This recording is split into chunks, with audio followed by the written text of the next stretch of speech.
Saudara-saudara yang diberkati oleh Tuhan, kisah yang terjadi sebelum bacaan kita hari ini sebenarnya diawali dengan saat mana Yesus bertanya kepada murid-muridnya tentang apakah kata orang tentang dirinya. Beberapa orang menganggap Yesus itu adalah Yohanes Pembaptis. Tapi ada juga yang mengatakan bahwa ia adalah Elia. Ada yang mengatakan bahwa Yesus adalah seorang dari para nabi. Tetapi menurut Petrus, Yesus itu adalah Mesias. Pandangan orang tentang siapa Yesus ini secara khusus, bagaimana Petrus melihat sosok Yesus ini menjadi penting untuk kita perhatikan bersama. Secara khusus saat Petrus mengakuinya sebagai Mesias. Ingat, pandangan orang saat itu tentang Mesias menjadi dasar penting mengapa Yesus dianggap sebagai tokoh yang dapat diandalkan. Secara khusus oleh murid-murid yang menantikan penolong bagi Israel, termasuk di dalamnya Petrus. Inilah yang jadi ekspektasi berpikir dari murid-murid saat itu tentang siapa Yesus. Bahwa Yesus dengan segala kemahaannya, baik dalam menyembuhkan, membangkitkan, bahkan dengan penuh kuasa mengajar, tentu bukanlah orang biasa. Demikian halnya saat Petrus mengemukakan argumennya tentang siapakah Yesus yang dalam pandangannya bukanlah orang biasa. Bahkan saat orang-orang mensejajarkan Yesus dengan orang-orang hebat seperti Yohanes Pembaptis dan Elia, dia malah melihat Yesus jauh lebih tinggi karena menurutnya Yesus itu adalah Mesias. Saudara-saudara, bayangan orang Yahudi tentang Mesias tentu tidak bisa kita bayangkan dalam pandangan kita saat ini.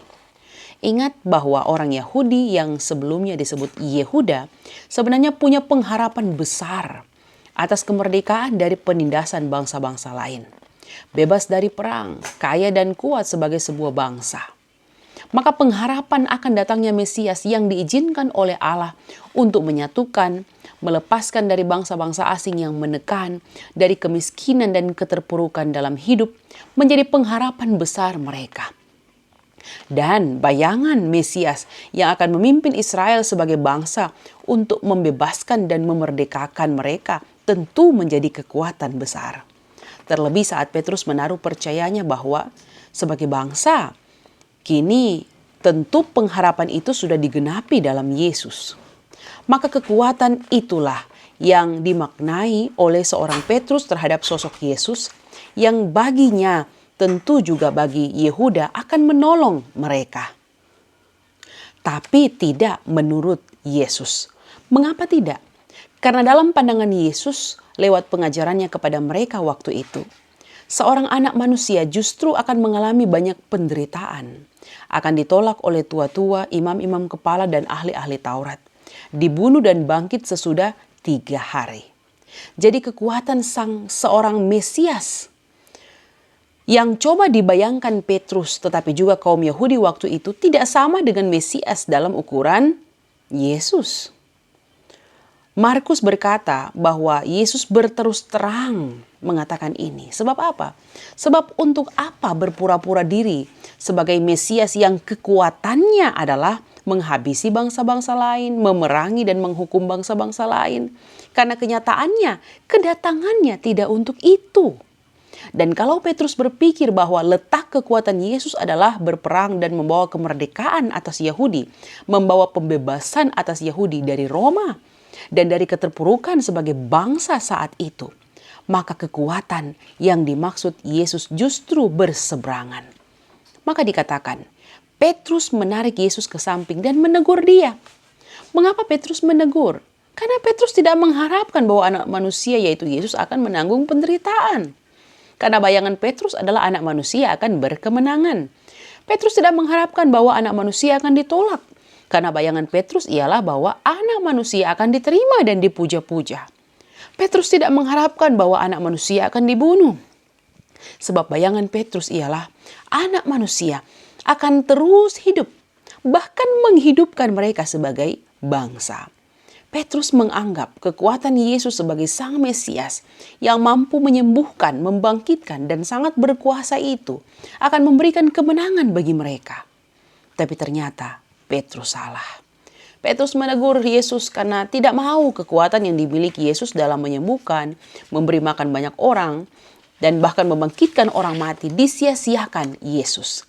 Kekuatan itu diharapkannya dapat membalas perbuatan bangsa-bangsa yang seenaknya terhadap Yahudi, bahkan terhadap Israel sejak dahulu kala. Sayangnya, Yesus justru berpaling darinya, memandang murid-murid yang lain dan sambil memarahi Petrus, "Enyahlah iblis. Engkau bukan memikirkan apa yang dipikirkan Allah, melainkan apa yang dipikirkan manusia." Petrus dimarahi Yesus karena tidak memikirkan apa yang dipikirkan Allah. Petrus berpikir tentang kebebasan Yahudi sebagai bangsa dari tekanan Roma yang waktu itu menekan mereka dengan pajak, intimidasi kaum, dan lain-lain.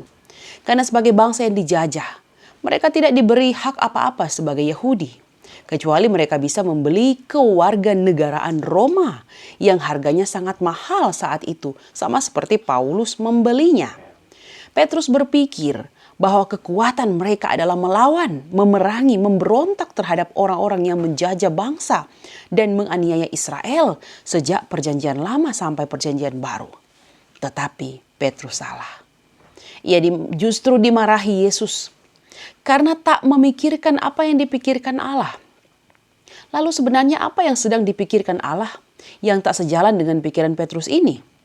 Yesus selalu berkata, "Setiap orang yang mau mengikut aku, ia harus menyangkal dirinya, memikul salibnya, dan mengikut aku."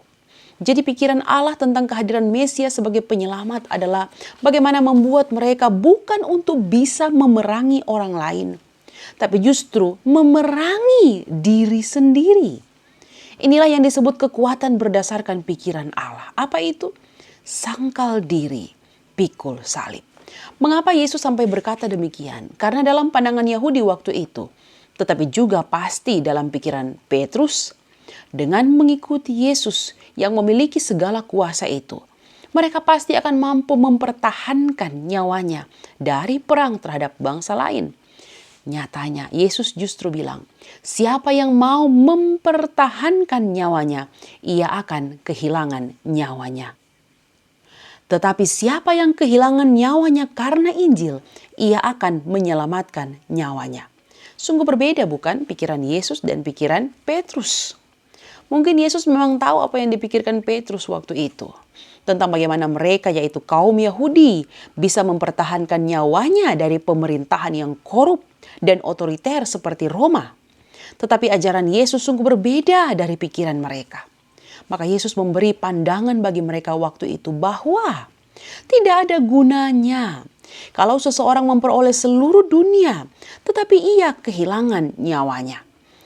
Kata nyawa dalam ayat 35 menunjuk tentang bagaimana Yesus ingin menyoroti bahwa keinginan memperoleh hidup dari kaum Yahudi dan kemenangan dalam hidup yang merdeka dalam angan mereka hanya bisa diperoleh apabila mereka justru mau kehilangan nyawanya karena Injil. Jadi jika kaum Yahudi secara khusus Petrus berpikir bahwa mempertahankan nyawa dari jajahan Roma maupun bangsa-bangsa lain akan membuat mereka hidup, mereka salah. Karena menurut Yesus, hidup hanya bisa diperoleh apabila seseorang justru kehilangan nyawanya karena Injil. Artinya Yesus ingin membuka pikiran mereka agar mampu memaknai hidup bukan lagi dari bagaimana mereka bisa tetap bertahan dan ada secara eksistensi kelihatan dalam tubuh yang hidup. Tetapi meskipun harus kehilangan nyawa karena Injil, mereka justru hidup dalam arti hidup yang sebenarnya. Kemudian kata nyawa dalam ayat 36 sebenarnya adalah lanjutan dari ayat 35. Jadi ketika Yesus mengatakan kehilangan nyawa karena aku dan karena Injil, lalu dikatakan ia akan menyelamatkannya.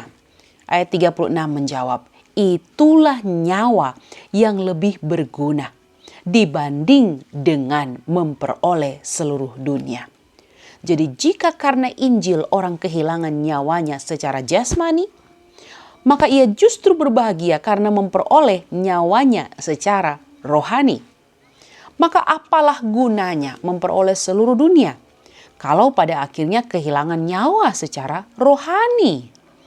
Dan ayat 37 menjawab, sebab tidak ada sesuatu pun yang dapat diberikan untuk dapat menggantikan nyawa secara rohani apabila sudah mati. Artinya kekayaan dunia sekalipun tak akan bisa menggantikan nyawamu secara rohani apabila engkau binasa. Sebab hanya mau mempertahankan nyawamu secara jasmani. Jadi nyawa ayat 36 menunjuk kehilangan hidup secara jasmani dan 37 nyawa menunjuk kehilangan hidup secara rohani.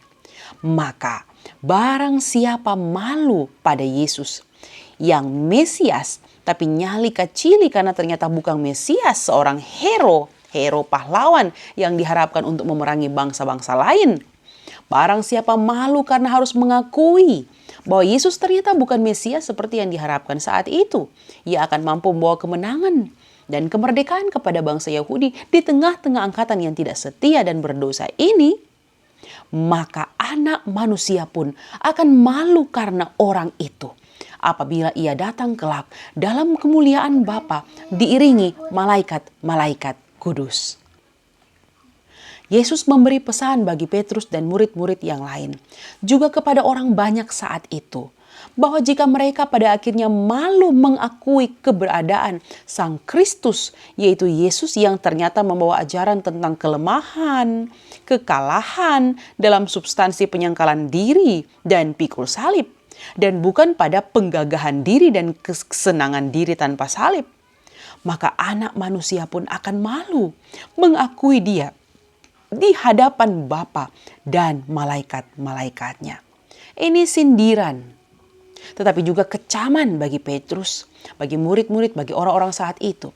Tetapi juga tentu bagi kita semua, bahwa kalau kita malu mengakui keberadaan kita sebagai pengikut Yesus, yang kenyataannya memang disuruh sangkal diri dan pikul salib.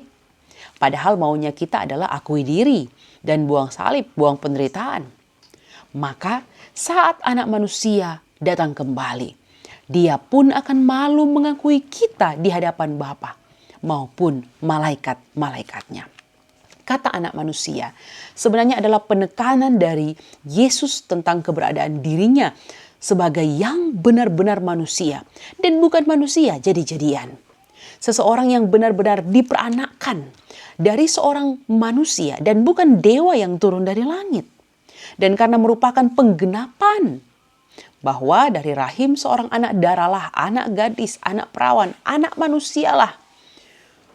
Murnilah Yesus ini dilahirkan sebagai penggenapan Sang Mesias yang diharapkan sejak perjanjian lama itu. Lalu setelah itu Yesus pun berkata bahwa di antara orang yang hadir saat itu ada yang tidak akan mati sebelum mereka melihat bahwa kerajaan Allah telah datang dengan kuasa. Banyak penafsiran tentang hal ini. Matius 24 ayat 34 juga memiliki kemiripan karena berbunyi bahwa angkatan ini tidak akan berlalu sebelum semuanya ini terjadi. Kalimat di antara orang yang hadir di sini, ada yang tidak akan mati sebelum melihat kerajaan Allah telah datang, bukan menunjuk bahwa dari antara mereka waktu itu ada yang tidak mati-mati sampai kiamat saat kerajaan sorga datang itu. Tapi menunjuk pada kerajaan Allah dalam arti yang berbeda. Apa itu? Kerajaan Allah itu telah datang dengan kuasa dalam diri Kristus itu. Bagaimana dia telah datang dengan kuasa? Mari kita perhatikan bacaan sebelum dan sesudah dari bagian ini. Bacaan sebelum menggambarkan tentang kuasa Allah yang menguasai si Yohanes Pembaptis dan Elia, serta nabi-nabi yang lain, lalu disejajarkan dengan kuasa Yesus, sehingga Petrus mengakuinya sebagai Mesias. Bacaan sesudah justru menggambarkan bahwa Yesus sedang berbicara dengan Musa dan Elia. Maka dihubungkan dengan bacaan ini sangat jelas penginjil Markus ingin menjelaskan bahwa kerajaan Allah yang dinantikan oleh Petrus dan semua murid, juga semua orang waktu itu, sudah datang dalam Kristus yang telah membuktikan keunggulan kuasanya. Karena tingginya Musa dalam pandangan orang Israel saja pun yang satu-satunya mampu berbicara dengan Allah, ternyata kini berdiri sejajar dengan Yesus. Dalam bacaan Yesus dimuliakan di atas gunung. Markus 9 ayat 2-13. Termasuk ketika Yesus ternyata juga bisa berbicara dengan Elia yang diyakini telah naik ke sorga itu. Maka mereka yang disebut tidak akan mati itu ialah mereka-mereka yang akan melihat kerajaan Allah yang penuh kuasa itu, yang datang bukan dengan cara seperti sebuah kerajaan datang, tetapi datang melalui kuasa. Kuasa saat Yesus ternyata dimuliakan, sebab merupakan yang benar-benar berkuasa.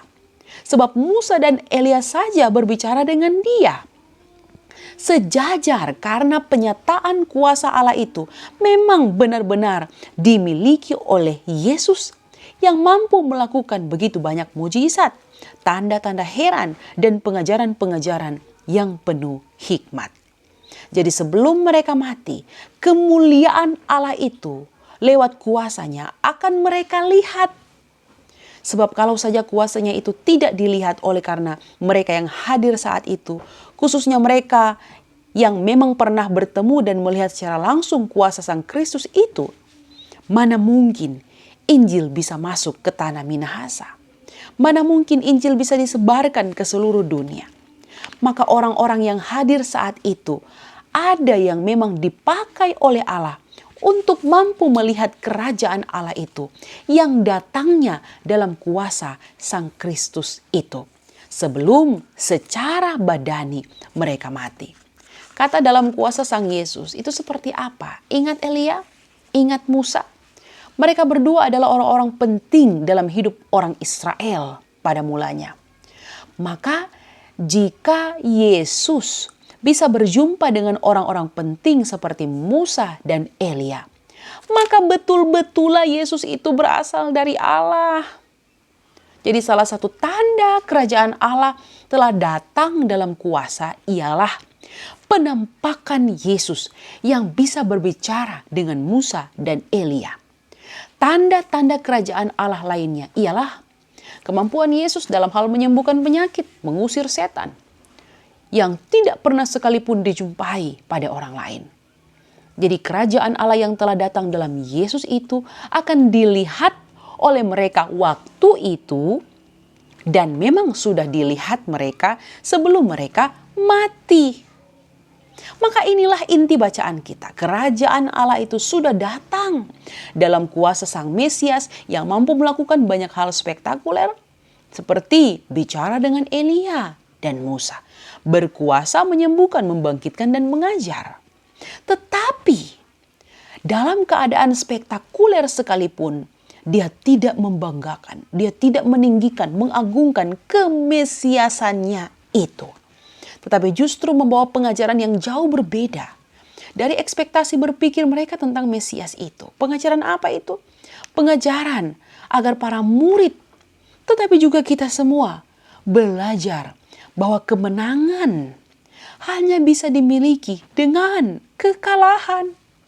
Bukan bagaimana memperoleh kebahagiaan, tetapi memperoleh penderitaan karena ikut Yesus. Bukan memperoleh sambutan baik oleh dunia, tetapi akan ditolak dunia karena Kristus. Bahkan akan menerima kematian karena ditolak dunia. Sebagaimana juga penolakan dan pembunuhan yang dialami Yesus. Tetapi berbahagialah karena kebangkitan Kristus akan memenangkan kita juga yang mungkin bisa dimatikan secara jasmani oleh mereka yang bisa mengambil nyawa kita. Tetapi tidak akan mampu mematikan roh kita. Sebab Kristus akan menghidupkan kita kembali kalau kita mau mati demi Injil. Apa pesan firman bagi kita? Pertama, Yesus Kristus adalah Mesias yang menderita dalam menggenapi nubuatan para nabi.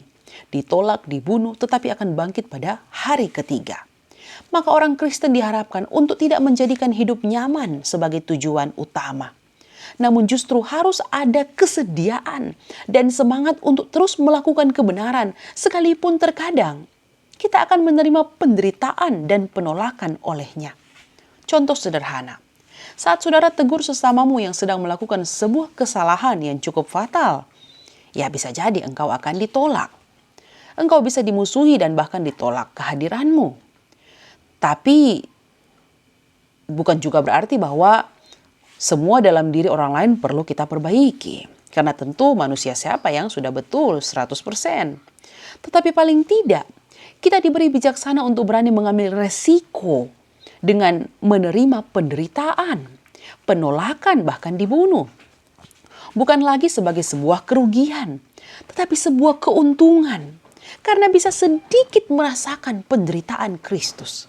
Ingat saudaraku, kalau engkau menderita asalkan oleh sebuah kebenaran, itu berarti Kristus sedang mengizinkan dirimu untuk sedikit merasakan penderitaan yang pernah dialaminya.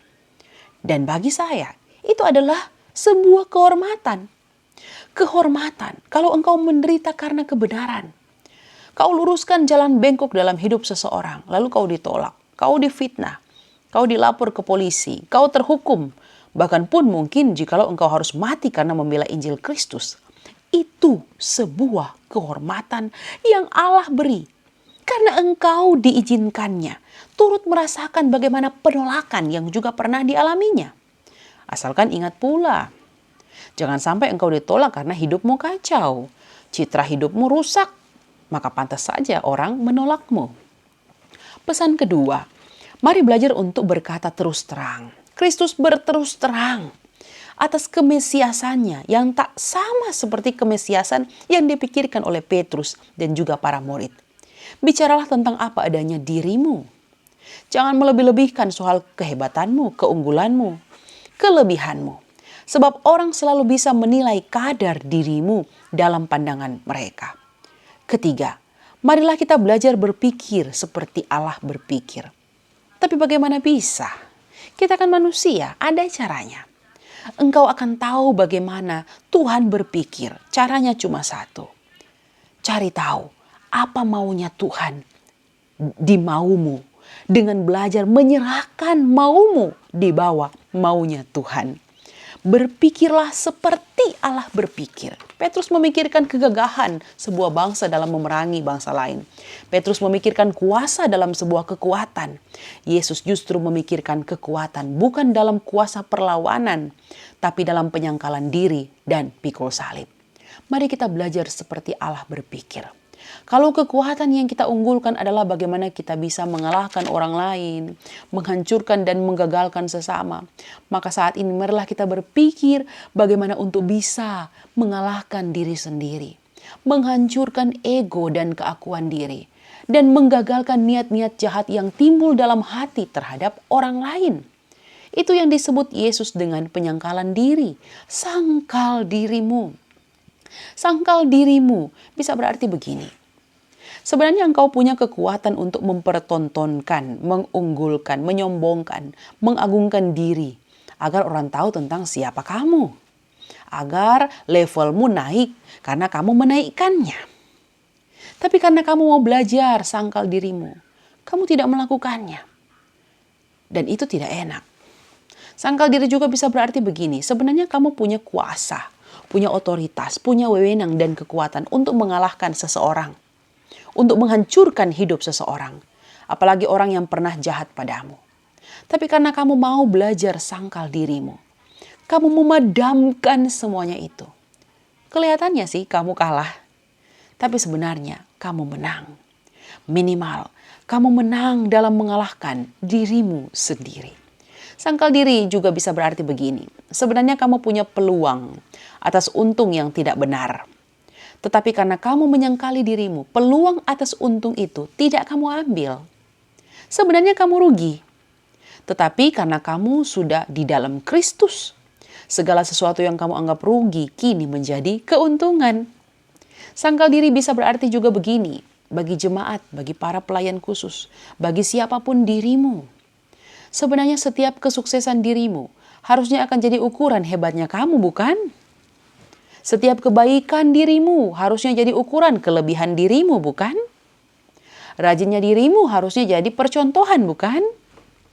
Tetapi karena kamu mau belajar menyangkal dirimu, maka prestasi dan prestise yang kau raih dalam suksesnya kamu itu, kamu buang. Sehingga kamu akan menutup telinga terhadap pujian dunia. Karena kamu tahu, bisanya dirimu melakukan semuanya. Itu pun anugerah Tuhan. Itu namanya sangkal diri. Sangkal diri adalah mendowngrade dirimu untuk berada di tempat yang paling bawah. Egomu, akumu, sombongmu, bisamu, hebatmu. Dan meletakkan Kristus di atas segala-galanya. Dan di saat yang sama pun, kamu dituntut Tuhan untuk memikul salib. Apa salib itu? Salib adalah kayu yang bersilang yang biasanya dipikulkan kepada yang akan disalibkan. Yang ukurannya dan beratnya rasa-rasanya tak akan bisa dipikul sendiri. Dan beratnya pikulan itu pun diibaratkan oleh Yesus juga bagi kita semua sebagai sesuatu yang harus kita pikul. Marilah belajar pikul salib. Salib hidup itu bukan pada Tuhan, susah doi kita, susah hidup, susah mencari, susah-susah yang juga jadi susahnya orang dunia. Bukan. Salib, pikul salib itu adalah kamu mau belajar memikul apa yang mungkin tak seharusnya kamu pikul. Sudah kerja, dibilang tidur. Sudah pelayanan, rajin-rajin, dibilang malas sekali. Sudah menolong orang, dibilang pelit. Sudah melakukan banyak hal, dibilang tidak berbuat apa-apa. Salib itu berarti kamu belajar menderita yang bukan merupakan kesalahanmu sendiri. Tapi itu ditanggungkan kepadamu. Dan kamu hanya bisa berkata, puji Tuhan, terima kasih atas perlakuan baikmu kepada aku. Pesan firman selanjutnya, mari kita menyelamatkan nyawa kita dengan mau dan rela kehilangan nyawa kita. Fakta menarik tentang kemesiasan Yesus terletak pada titik ini. Saat dia menyangkali keilahiannya, dia telah rela untuk membiarkan dirinya yang kekal masuk ke kesementaraan, masuk ke keterbatasan ruang dan waktu, sehingga memungkinkan dirinya yang abadi itu menghadapi kematian karena ada di dunia kefanaan. Maka karena ketaatanlah Kristus telah rela kehilangan nyawanya. Maka Kristus mengajak pula kita untuk belajar rela. Rela kehilangan popularitas diri, rela kehilangan harkat diri, rela kehilangan kemuliaan diri, rela kehilangan apa yang paling kita andalkan, agungkan dalam hidup ini. Bahkan nyawa kita sekalipun karena Injil Kristus. Pesan selanjutnya, sekarang kita mungkin tak merasakan kehilangan nyawa ya saudara. Kita mungkin tidak dibunuh karena Kristus. Tapi bisa jadi kita kehilangan teman-teman sepergaulan karena Kristus. Mungkin dulu sebelum kenal Kristus kita suka pesta pora. Banyak teman, kumpul-kumpul, habis waktu percuma. Tapi setelah bersama Kristus, aku kini mematikan diriku yang dulu. Aku rela kehilangan nyawa hidupku, yaitu kesenanganku. Karena ingat ada jam ibadah, jadi tidak jalan-jalan. Ingat ada pelayanan, ingat ada hal-hal yang jauh lebih penting yang harus diurus. Maka maukah kita rela untuk kehilangan apa yang paling berarti di hidup kita? Jangan jauh-jauh nyawa.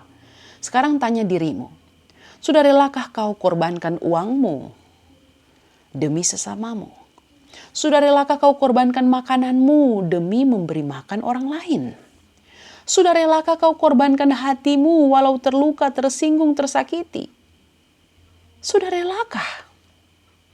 Maka mulailah belajar rela atas ketidakadilan yang engkau alami. Belajarlah rela atas ketidakbaikan yang kau terima. Supaya kelak kehilangan nyawa pun karena Injil tak akan takut engkau kehilangan. Jangan pernah berupaya memiliki seluruh dunia. Jangan kau kumpul uang terlalu banyak. Bagilah untuk hidup kekal. Jangan berusaha untuk selalu memperoleh pujian dunia, karena itu tak ada gunanya. Nyawa hidup rohanimu jauh lebih berarti daripada semua pencapaian dan kesuksesan dirimu. Maka hidupilah itu. Pesan selanjutnya, jangan pernah merasa malu atas setiap ajaran Yesus yang nampaknya terdengar lemah. Yesus ajar sangkal diri. Jangan kamu puja diri atau unggul diri. Yesus ajar pikul salib. Jangan kamu justru buang salib dan kejar ketenangan, kebahagiaan, hidup tanpa persoalan. Hidup ini mau susah. Semua mulus-mulus joto doa. Sesekali mintalah latihan dari Tuhan dengan salib. Jangan minta hidup yang terlalu mudah. Hidup terlalu mudah biasanya juga murah kualitasnya. Contohlah, anak-anak yang ndajak iko ujian waktu sekolah, kong langsung naik kelas. Apalagi sama sekarang, kage-kage so sarjana. Nin tahu kapan dah kuliah. So ada ijazah. Taulah kita kualitasnya. Pasti kualitas sarjana tembak. Bertuhan pun begitu. Hidup yang terlalu mudah akan membuat kita terlalu ringan dalam ukuran kualitas keberimanan. Jangan malu dengan perkataan Tuhan di tengah-tengah angkatan yang tidak setia dan berdosa ini. Jangan malu menjadi berbeda dengan dunia. Malulah pada Tuhan. Kalau orang justru anak Tuhan mirip dunia. Padahal ke gereja. Masih suka bercerita orang pebusu-busu. Masih suka iri dengki dengan orang yang tidak jelas. Masih suka berlaku tidak benar padahal tahu apa yang benar. Tapi hari Selasa masuk kolom, hari Minggu ibadah gereja. Itulah kita. Pesan selanjutnya, kerajaan Allah telah datang dengan segala kuasa. Dan kuasa itu sudah jadi kesaksian kepada gereja segala abad dan tempat. Maka jangan pernah lagi meragukan Tuhan Yesus dalam hidupmu. Jangan dengar berita Yesus begini begitu, kok langsung percaya. Sebaliknya jangan juga amin-amin tentang Yesus marni mau tahu tentang Injil. Penting kok masuk-masuk gereja, masuk-masuk kolom. Pokoknya kita percaya, beriman. Tapi pengenalan akan Tuhan tidak ada. Maka belajarlah supaya tidak akan dengan mudah diombang-ambing oleh rupa-rupa angin pengajaran. Jangan sampai kau katakan pendeta sana ajar sesat. Karena jemaat juga tidak baca Alkitab, amin-amin Jo. Ingat, kerajaan Allah telah datang dengan kuasa dalam Kristus Yesus. Maka jangan pernah lagi meragukan, apalagi malu mengakuinya sebagai Sang Mesias.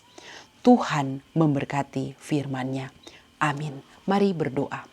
Terima kasih Tuhan, kebenaran firman yang memberi kekuatan bagi kami, memberi pengharapan atas kehidupan kekal. Tuhan kuatkan mampukan kami dalam menghadapi kenyataan dunia. Tuhan suruh kami untuk mengakui kekuatan kami dalam kelemahan kami. Sebagaimana Petrus mengharapkan Kristus dengan kekuatan, kau justru mengajarkannya bagaimana kekuatan itu terletak pada ketiadaan diri. Terletak bukan pada pengakuan dunia, tetapi pada penyangkalan diri. Karena itu ajar kami melakukannya. Karena Kristus sudah terlebih dahulu melakukannya. Dan karena itu kami meneladani apa yang kau lakukan itu. Terima kasih Tuhan. Ini doa yang kami bawa demi Kristus Tuhan, Tuhan dan Juru Selamat kami yang hidup. Amin.